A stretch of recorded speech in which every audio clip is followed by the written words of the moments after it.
ఈరోజు సింపుల్గా chicken liver fry తక్కువ ఇంగ్రీడియంట్స్తో ఎలా చేసుకుందామో చూసేద్దామా. 3 to 4 స్పూన్స్ ఆయిల్ వేసుకొని బాగా హీట్ అయ్యాక ఆనియన్స్ చాప్ చేసి వేసుకోవాలి. అందులోనే 2 గ్రీన్ మిర్చి వేసుకొని అవి కొంచెం ఫ్రై అయిన తర్వాత అల్లం వెల్లుల్లి పేస్ట్ వేసి పచ్చివాసన పోయేదాకా ఫ్రై చేసి 1/2 స్పూన్ పసుపు, 1 స్పూన్ ధనియా powder, 1 spoon garam masala, 1 spoon మిర్చి వేసుకొని బాగా ఫ్రై అయిన తర్వాత ముందుగానే వాష్ చేసి పెట్టుకున్న లివర్ వేసి ఒకసారి మొత్తం కలుపుకుందాం.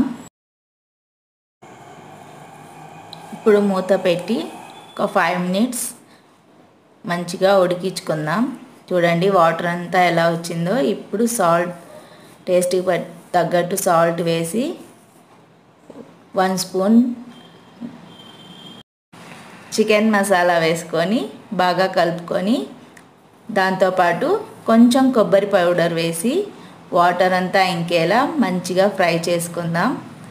లాస్ట్లో కొత్తిమీర వేసి ఒక 10 minutes మంచిగా ఉడికించుకొని మొత్తం ఫ్రై అయిన తర్వాత సర్వ్ చేసేసుకుందాం. అంతే, చికెన్ లివర్ ఫ్రై రెడీ.